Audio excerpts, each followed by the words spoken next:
Per request, we'll do a tour of the railroad. The engines back there are in the Spokane staging, which is stub end staging. There's the panel. Tacoma staging is a loop staging. Short tracks for that. Until it basically shows you where they're hiding down through here.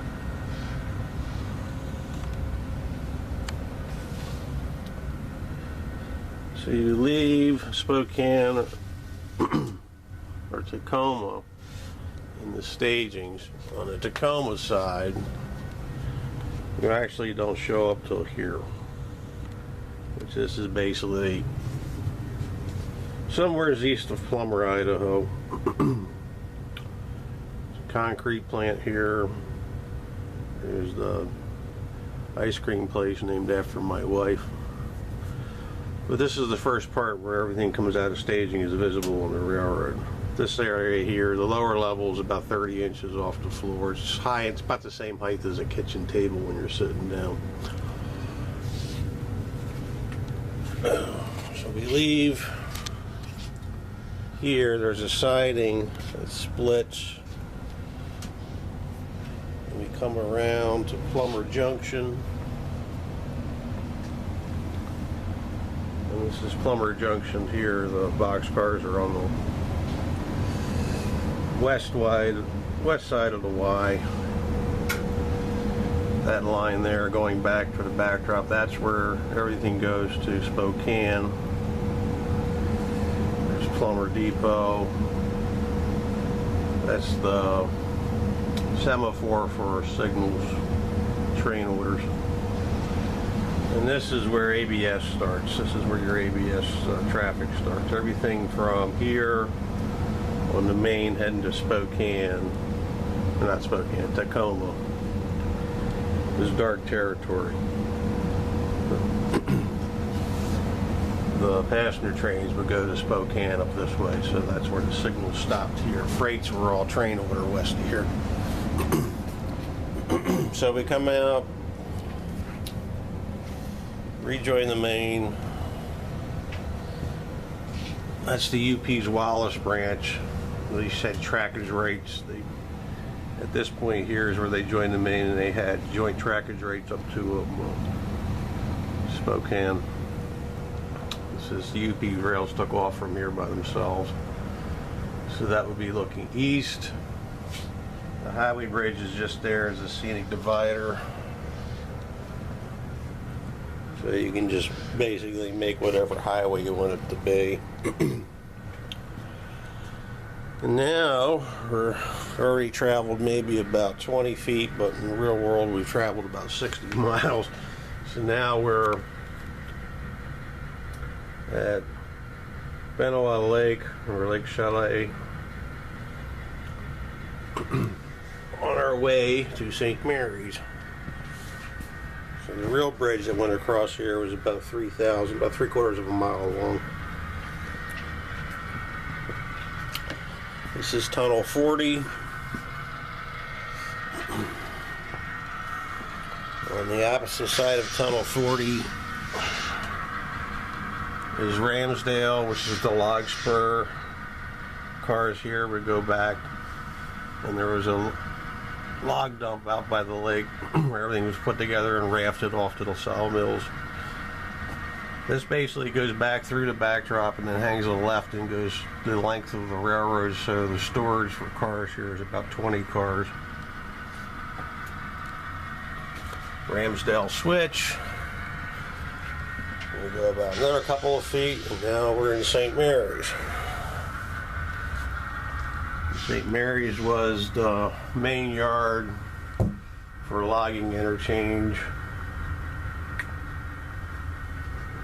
There was a couple other spurs, a Beauville branch and everything else that came in here. The yard power, the MP15 and the Jeep 38-2 are the yard power. The oil tanks there, they had oil storage there. It was a pretty good hub of different industries that were serviced out of St. Mary's, besides just lumber.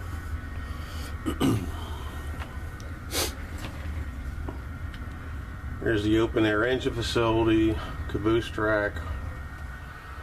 The tank car is a diesel tank car. It's diesel fuel. That would come from Tacoma. This is the, right here, that's the grain mill that was, or the feed mill, sorry, feed mill that was at St. Mary's. It should be in the middle of a Y, but it isn't. There's the depot. The backdrop over there and the scenery back there isn't finished. The backdrop has some stains on it. There's a window above there in the basement that we had heavy snow one year and it sprung a leak, and so it kind of stained everything up, so I have to go sand it and fix it. But we will now continue around to the other side.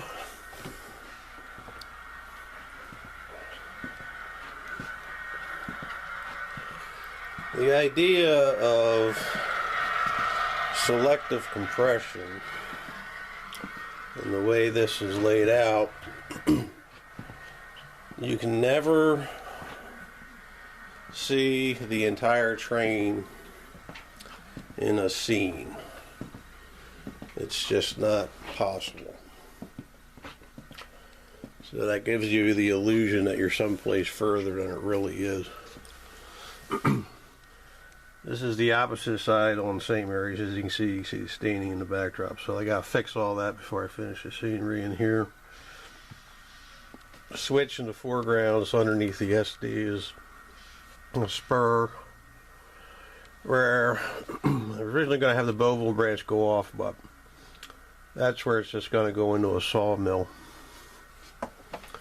which is basically over top of my work desk, which is all full of stuff. There's equipment storage on the wall. E-units, FPs, passenger stuff, foreign power. There's a F6. They had two of them that ran out there. They're oil fired. There's an S3. I converted that to oil fire up there. Some Alcos. I don't know what I'm going to do with them. That one there is the SPS Burlington Northern had leased all the Southern Pacific 6 Alcos back in 1970, so that could be a run-through piece. That there is the actual correct observation for the Olympian. There's a bipolar, it's modified. I just got to finish building it. I had to repair it. It was in pieces when I got it. So it actually runs. Some of the other odds and ends, that's in SD45-2. That'll be run through from the east. Since Milwaukee Jeep 40s went into New Jersey on the EL, I figure they owe the Milwaukee some horsepower hours, so that might show up. Well, I know it's going to show up on a run through. So continuing on, this is, like I said, coming around from St. Mary's. Here's finished lumber. This is a double side. This could be multiple sidings. You can make it 2 real long sidings, or it's just 2 single sidings and the main going through. Got a spur going down grade here that goes to the wood chip plant. In this area down here, I was challenged by my wife to do an evening scene or a morning scene, so when I did the backdrops down here, I kind of played around with different color combinations to try to achieve that. It didn't turn out too bad. Some of the colors you got to use, you look at it and it looks more like clown paint, but when you put it on a backdrop with lighting, it does give you a good 3D effect. All the deck lighting is done with outdoor fixtures for floodlights. They're just mounted into 4x4 2-inch deep metal receptacle boxes, and I use CFLs for lighting, so because I can point the lights where I want them instead of over the track to even the lighting out. At the end, that's the river back there, under the bridge, through the switch. And that takes us, this tunnel here is where we enter the helix that goes to the middle level. It's a 3-turn helix. We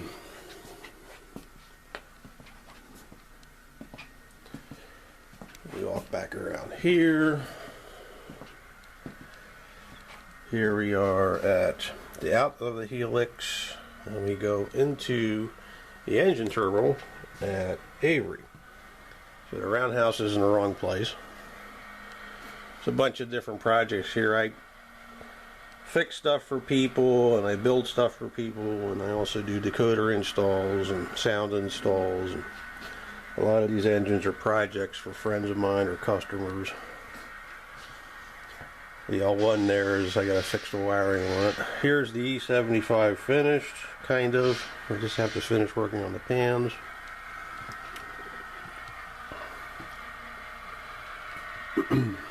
Leave the engine terminal. This area here, as you can tell, is not finished yet.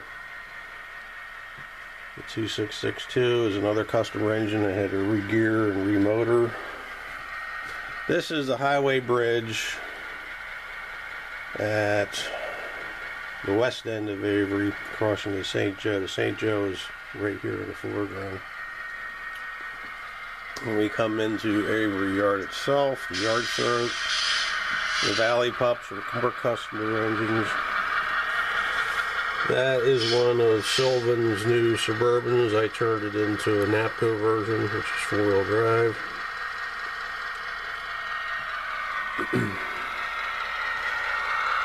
Penzi Alcos and F units are rebuilds. The B6 needs to get a sound decoder in it. The Jeep 9s are front range bodies on Akron chassis with Atlas cabs, and then the Milwaukee engines.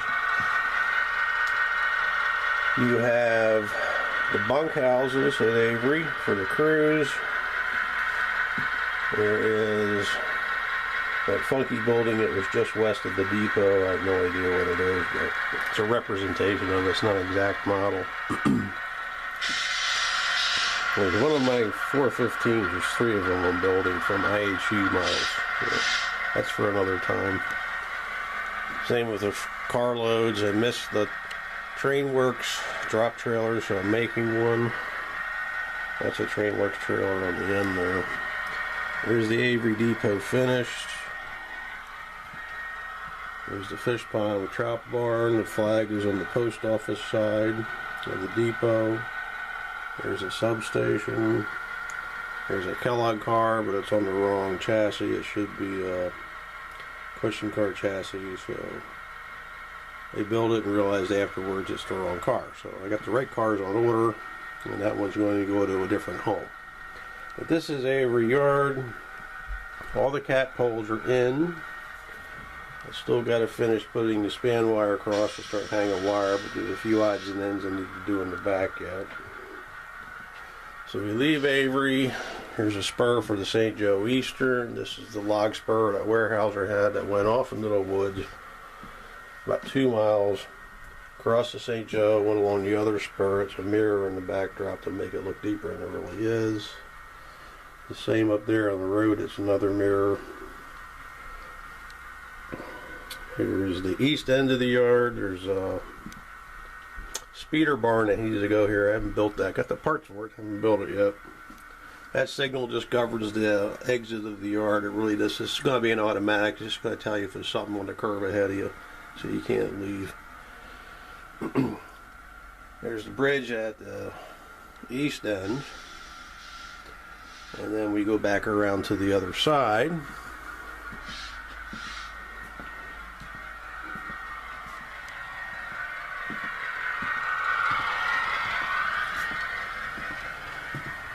I know it's a quick flyover.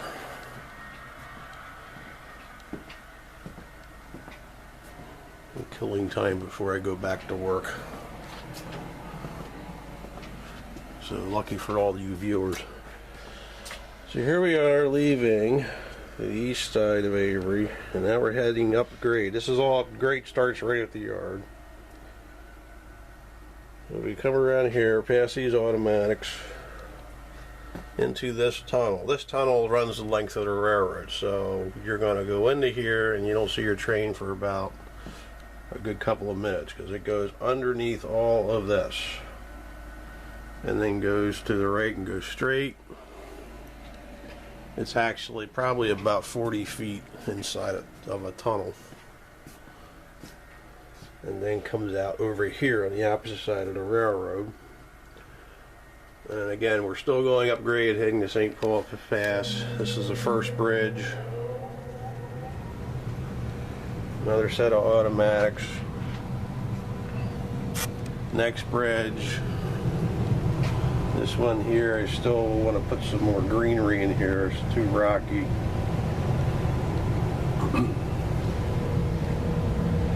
Next tunnel. All tunnels have liners.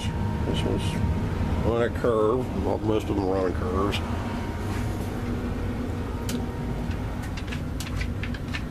We come around the opposite side, leave here, next bridge.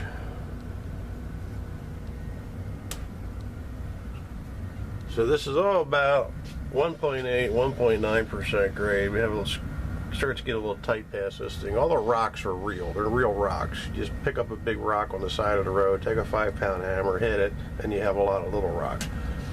So I go and find some big shale and break it up. Or you can find some pieces of granite, same thing. But all these are not castings, they're actual rock. They're just embedded in the scenery. Next bridge. There's Bigfoot. That's a Shapeways product you can get. Next tunnel. This is basically, this area here is my representation of the turn in Loop Creek Canyon. So it's actually, the road crosses at a grade level. There is no bridge there. There originally was, but they filled it in and put a big pipe. I just figured they put a steel trestle there instead of, when they replaced a wood trestle with a steel one. Shed for the end of the tunnel for debris. This is supposed to be Kelly Creek Bridge. Now the real bridge, these towers would go all the way down to the lower level, because the real bridge is probably about 200 some feet off the valley floor. So I don't have that space because there's a set of tracks underneath of it. As you can see, it goes in here, and then the tracks are underneath this thing. So you gotta make do with what you have available. The idea is to make it look kind of like the Milwaukee and give you an idea where you're at, but it's not 100% correct representation. They get as close as they can. There should be a siding here at Roland, but that doesn't exist. Set of automatics that just covers the tunnel, so if you know something's in there or not. This is the west side of East St. Paul Pass. There's the stream that comes down along the side of it. This is all sheathed in steel. Now back around you go to get your exercise going for a walk on down here. You end up walking around the railroad 4 or 5 times to get from point A to point B.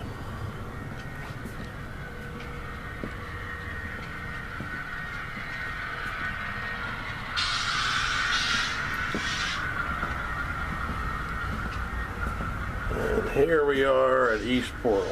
There's the tunnel entrance for St. Paul Pass, operators' bungalows, substation,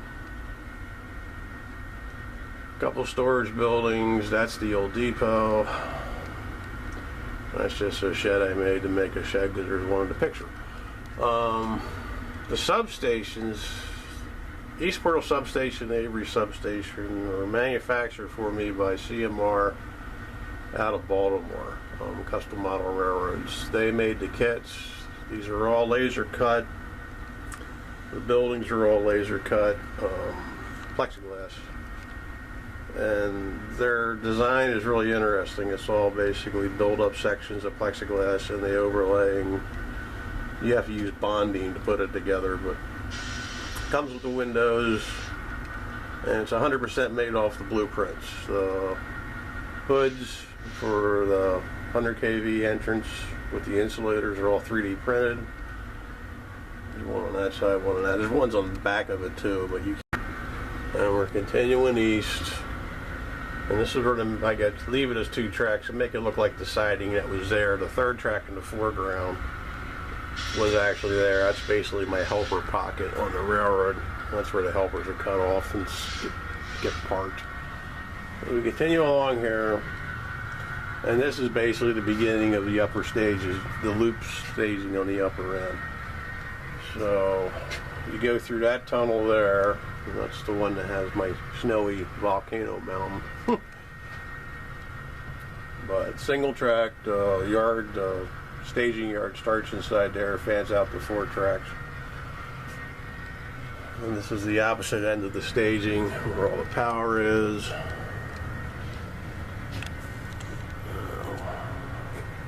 Kind of hard to see. There we go.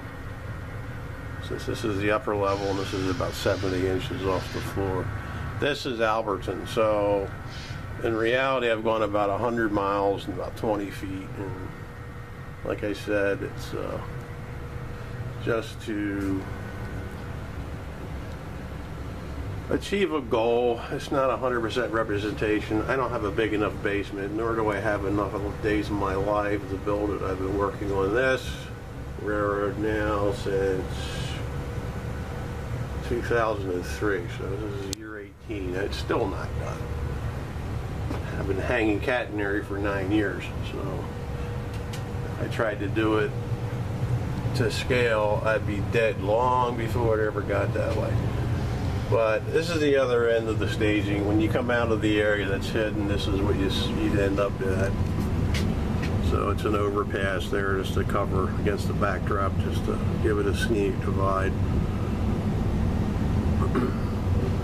And that's pretty much a very quick tour of the railroad. Thank you.